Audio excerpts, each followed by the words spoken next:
Bonjour Yasmine. Bonjour Natacha, bonjour à tous. Et ce matin, nous recevons Abdoul Doukaini, le LR qu'on ne présente plus. Bonjour monsieur, merci d'être avec nous ce matin. Bonjour Yasmine, bonjour aux éditeurs, aux éditrices. Donc vous êtes candidat au sénatorial, vous faites partie de ces candidats qu'on n'attendait pas forcément. Je rappelle que c'est suite à la condamnation d'inéligibilité de l'ancien maire de Tingoni, Mohamed Bakar, que vous avez été investi par votre parti, les Républicains. Vous le confirmez ? Je confirme que je suis candidat à cette élection. Je confirme que j'ai des ambitions dans le cadre de cette élection. Je confirme que j'ai un projet, j'ai une offre politique à présenter aux grands électeurs ou aux Mahorais de façon générale. Voilà ce que je confirme. Et quelle est votre priorité pour Mayotte ? Alors, vous savez, quand on est face à une élection comme celle-ci, c'est dans un premier temps, mais vraiment défendre les collectivités territoriales. Il faut aller à la rencontre de ces grands électeurs, il faut aller à la rencontre de ces conseils municipaux, de ces conseils départementaux, de ces maires, écouter leurs souffrances, écouter les difficultés qu'ils connaissent au quotidien, écouter les souffrances qu'ils vivent au quotidien. C'est de manque de moyens, c'est parfois des verrous, donc des textes législatifs et réglementaires qui les bloquent, qui les empêchent de réaliser, qui retardent parfois la réalisation de leurs projets. Donc je pense que dans un premier temps, c'est faire en sorte à ce que les collectivités territoriales ici à Mayotte puissent être mieux dotées. Financièrement, je parle donc parvenir à ce que moi en tout cas je qualifie, et ma suppléante Madame Rifia Seydina, peut-être j'aurai l'occasion d'en parler tout à l'heure, d'autonomie financière. Il y a deux points essentiels, c'est l'assiette fiscale. Vous savez, aujourd'hui, on croule sur les impôts. J'ai écouté une émission, regardé une émission pas si longtemps, en France hexagonale, il y a un citoyen qui se plaignait parce que les taxes locales avaient augmenté et qu'il allait payer 400 €. J'ai envie de lui dire, viens chez moi pour voir ce que c'est. Nous, c'est pas 400 €, c'est 10 fois plus. C'est parfois 100 fois plus. Donc l'idée, c'est de faire en sorte à ce que le portefeuille des Mahorais puisse être allégé. Et puis aussi faire en sorte à ce que ces collectivités puissent avoir des ressources financières nécessaires pour réaliser. Vous parlez de deux choses, monsieur Abdoul Doukaini. D'abord, permettre à ces collectivités d'avoir le budget nécessaire pour le fonctionnement de leur commune, de leur collectivité. De l'autre, vous parlez aussi de ces Mahorais, des Mahorais qui souffrent parce que les taxes sont beaucoup trop importantes, mais ce ne sont pas les communes, justement, les collectivités qui imposent les taux. Les collectivités imposent des taux. Et ce ne sont pas deux choses différentes. Ce sont des choses qui sont intimement liées. Bien sûr. Intimement liées. Vous voyez ce qui se passe aujourd'hui. Nous, ce que nous proposons, c'est quoi ? C'est faire comme l'État avait fait sur l'état civil, la commission de révision de l'état civil en 2000, où l'État avait pris en charge à la fois la partie ressources, donc elle avait mis en place des moyens humains importants dans les communes, mais également sur la partie financière. Qu'est-ce qui se passe aujourd'hui, Madame Yasmine Janfar ? Si vous voulez régulariser votre terrain, vous êtes confronté à des difficultés pas possibles, notamment quand vous allez chez le notaire. Vous devez payer des sommes colossales. L'idée, c'est de faire en sorte à ce que nous puissions mettre en place sur ces territoires ce que nous appelons une commission de révision de l'état civil du foncier. Parce que le foncier, c'est quoi ? C'est comme un être humain. Il faut lui accorder une paternité, il faut lui accorder un nom, un prénom, un numéro. Quand vous regardez vos titres de séjour, mais d'identité, ça peut être un passeport, ça peut être une carte nationale d'identité, il y a un nom. Il y a un prénom, il y a un numéro. Il faut parvenir à cela. Donc, il faudrait que cette partie-là soit prise en charge entièrement par l'État, de sorte à ce que cette manne financière puisse être, au bénéfice des collectivités territoriales, qu'on sache que que chaque parcelle appartienne à une telle personne. Il y a deux avantages pour en terminer. C'est que je l'ai dit tout à l'heure, c'est des ressources financières en plus dans les communes, mais également pour les administrés, c'est des taxes en moins. Parce qu'aujourd'hui, une personne paie pour 10, 15. Donc, qu'on ne s'étonne pas qu'on paye plus de taxes locales. Donc, l'idée vraiment, c'est cela. Donc vous comptez vous inscrire dans la continuité du sénateur Tani qui a fait justement du foncier son cheval de bataille. Vous appellerez, je pense qu'il sera là ici bientôt sur votre plateau, vos émissions pour l'interroger. Vous parlez du foncier, lui, il a fait des choses pour le foncier, donc je ne sais pas s'il a fait des choses. Ce que je constate, madame, c'est que la question du foncier n'a toujours pas été réglée. Sinon, les usagers, les populations, les administrés ici ne seraient pas toujours en train de pleurer parce qu'ils paient très cher les taxes locales. Donc si vous me dites que la question de foncier est réglée, je m'étonne. Non, je n'ai jamais dit que la question du foncier était réglée. J'ai dit que vous vous inscrivez dans la continuité parce que ça sous-entend qu'il y a encore des choses à faire. Pour moi, je ne peux pas m'inscrire dans la continuité pour la simple bonne raison, c'est que cette question-là n'a jamais été réglée.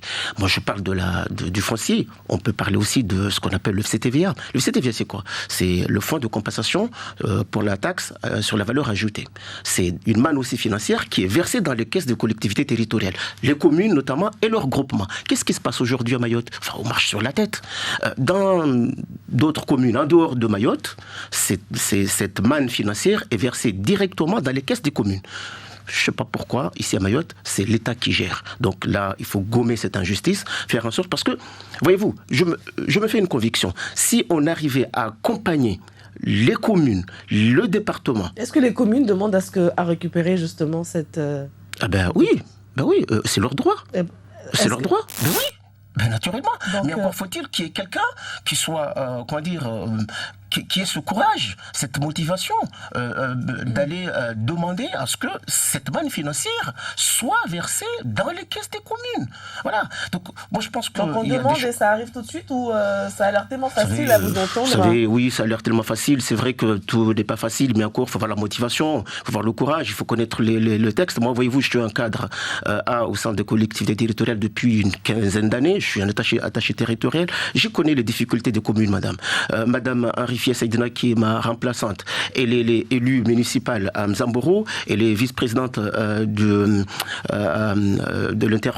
notre communauté du Nord, dans la communauté d'agglomération du Grand Nord. Elle est également au CIDVAM. Donc, voyez-vous, les collectivités, c'est quoi? C'est un agent, c'est un élu. Ce sont des agents, ce sont des élus. Donc là, on a les deux pieds.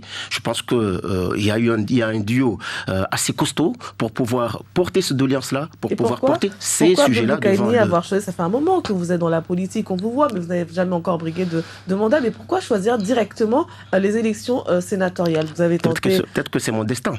Mon destin, il est là. Oui, peut-être que mon destin, il est là, sur les sénatoriales. Et voyez-vous, je pense que l'ambition d'un homme politique, ce n'est pas forcément demander à être élu pour être élu. C'est de pouvoir choisir aussi un moment opportun pour être efficace. Vous voyez ce que nous demandent les Mahorais? Ce n'est pas de préparer, non, une alternance classique.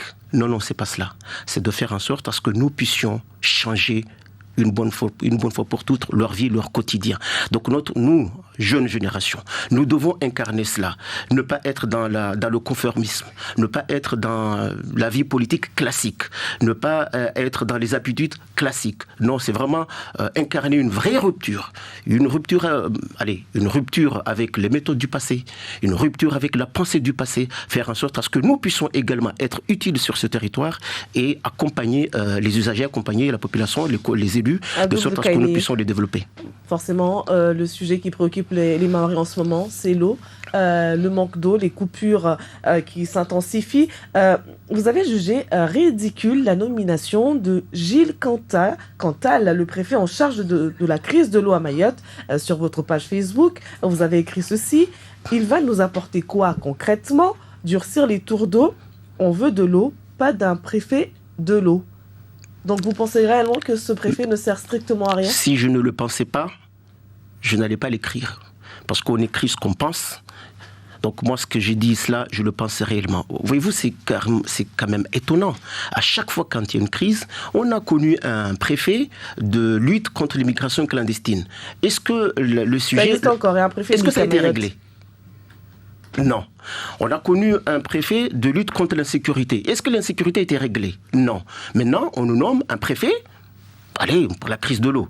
Est-ce que lui va pouvoir régler quelque chose? Je ne pense pas. Voyez-vous justement sur la crise de l'eau, le rôle d'un politique, d'un acteur public, c'est quoi? C'est de ne pas subir les événements. C'est de les anticiper. Moi, je me rappelle, madame. Moi, si je peux terminer, parce que c'est important. Voyez-vous, moi, quand j'étais au collège, au début des années 90, on nous faisait la projection de la démographie de Mayotte. On nous disait on est en 1990, madame Yasmine Jaffar. On nous disait qu'en 2000, donc 10 ans plus tard, vous allez être 150 000, qu'en 2020, vous allez être 350 000. On peut être d'accord sur ces chiffres-là, on peut ne pas être d'accord, là c'est notre débat. Mais le recensement, les chiffres officiels sont là. Qu'est-ce qu'on a fait depuis pour anticiper? Quand on sait pertinemment que la crise démographique, c'est la source, la source de toute crise sociale, insécurité, l'eau, logement, emploi.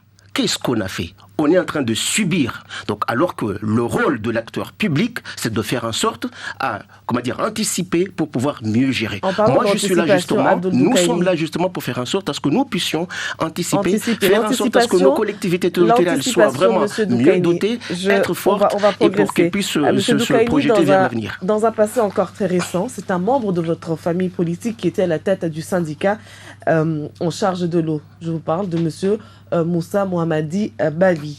Et on voit le résultat aujourd'hui. On a vu le rapport de la Cour des comptes qui a pointé du doigt sa gestion. D'ailleurs, il a laissé une situation financière critique, défaillante. Beaucoup de dépenses pour des voyages dans l'Hexagone, à Madagascar, en Inde, l'achat de véhicules sans vraiment contrôler, sans investir, sans aller jusqu'au bout de sa mission première qui est l'eau et l'assainissement. Donc, c'est facile de dire aujourd'hui qu'on n'a pas besoin d'un préfet de l'eau, mais c'est peut-être aussi les conséquences de ce travail non fait par un LR comme vous. Alors, par un LR comment? Vous inviterez Moussa Mohamadi Bavi pour répondre de ses actes. Il est le seul responsable.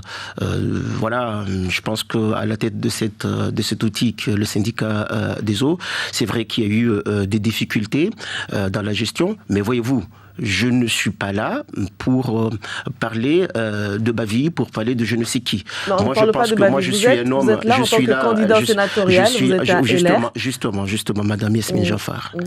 Je suis un homme de projet. Voilà, je suis un homme de projet. J'ai un projet que je dois présenter aux collectivités territoriales, à ceux qui votent, mais également aux Mahorais. Donc les Mahorais aujourd'hui souffrent, M. Abdou Doukaini. Il n'y a pas d'eau dans les foyers. S'agissant de l'eau, justement, qu'est-ce que je propose? Qu'est-ce que nous proposons avec ma remplaçante? Vous voyez, on parle souvent de la 3e retenue collinaire. Nous pensons, parce que c'est tous les scientifiques qui le disent, c'est la réalité, avec le réchauffement climatique, avec le dérèglement climatique. Mais à quoi ça sert d'aller jeter de l'argent dans la nature? Pourquoi aller construire une 3e retenue collinaire? Non, nous pensons que rapidement, il faudrait construire des usines de dessalement, de sorte à pouvoir alimenter les ménages, les BTP, les restaurateurs, et voilà, faire en sorte à ce que la vie puisse redémarrer sur ces territoires. C'est quand même étonnant, c'est quand même fou. Voyez-vous, justement, l'ambition, c'est quoi, madame Yasmine Jaffar? L'avenir sur ce territoire, hier, avec nos parents, était perçu comme étant une opportunité. Aujourd'hui, elle est perçue comme étant une menace. Quand vous prenez la main de votre enfant, vous allez le déposer le matin à l'école, vous n'êtes pas en train de vous dire que, l'avenir de mon enfant, je le vois sur ce territoire. Vous vous dites, je le vois ailleurs. Justement, le rôle d'un politique, c'est faire en sorte à ce que nous puissions susciter l'espoir. Nous sommes là pour susciter l'espoir, madame Yasmine Jaffar. Voilà l'ambition. Abdou Doukaini, je veux vous faire part d'une expérience personnelle, mais je suis certaine que beaucoup de Mahorais se reconnaîtront dans ce que je vais raconter. Je suis partie à La Réunion en début d'année avec des collègues pour une formation. Zouria était là pour en témoigner. Donc, dans la rue, je n'étais pas sereine avant de sortir mon téléphone de mon sac. Je regardais d'abord autour de moi s'il n'y avait personne qui pourrait m'attaquer. Le soir, je me retrouve seule dans ma chambre. Je regarde d'abord sous le lit s'il n'y a personne, si je suis bien toute seule. Donc, les Mahorais sont traumatisés. Je ne sais pas si vous avez déjà eu quelqu'un qui vous a raconté ce genre de choses, mais les Mahorais sont traumatisés. Les Mahorais ont peur dans la rue, dans leur maison, à la campagne, partout, au travail. Est-ce que vous, en tant que sénateur, qu'est-ce que vous allez faire pour mettre fin à cette torture psychologique? Parce que l'insécurité nous mine dans notre quotidien. L'insécurité nous mine, l'insécurité nous détruit. Ça fait partie des choses que je disais tout à l'heure, l'espoir. Voyez-vous, c'est faire en sorte à ce que nous puissions... Parce que la sécurité, ce n'est pas la compétence des collectivités territoriales, c'est de la compétence de l'État. Il faudrait... Parce que je me rappelle quand le ministre de l'Intérieur était venu ici, il avait annoncé quelques mesures, notamment la construction d'un centre pénitentiaire ou son extension, la construction d'une nouvelle cité judiciaire et également la construction des centres administratifs... Comment on appelle ça? Centre... le nom m'échappe. Mais voyez-vous, depuis, c'est silence radio. C'est silence radio. Alors qu'il y a des engagements. Le rôle du sénateur, d'un parlementaire, c'est justement cela. Mettre la pression sur l'État, le secouer, comme on secoue un cocotier, pour lui dire, attention, vous avez pris des engagements, vous avez fait des promesses, il faut les tenir. Mais il y a également quelque chose qui m'interpelle, qui m'étonne. Voyez-vous, je l'ai toujours dit. En 2020, c'est très récent, décembre 2020, l'État français a signé un accord bilatéral avec le Maroc pour dire qu'on va reconduire aux frontières tous les mineurs isolés. Je me demande pourquoi ici à Mayotte, quand on veut reconduire un mineur isolé délinquant, on nous dit que c'est interdit, c'est impossible, parce qu'un mineur n'est jamais en situation irrégulière dans ce territoire qui n'est pas le sien. Cet accord bilatéral, à mon avis, doit faire objet, j'allais dire, de jurisprudence pour faire en sorte à ce que nous puissions se débarrasser une bonne fois pour toutes de ces petites vermines qui nous pourrissent la vie sur ce territoire. Voilà l'ambition. Il y a tellement de choses à dire. Mais de toute façon, vous restez avec nous. Il est déjà 7h30. On va la priorité aux auditeurs, aux téléspectateurs qui nous regardent et qui nous écoutent.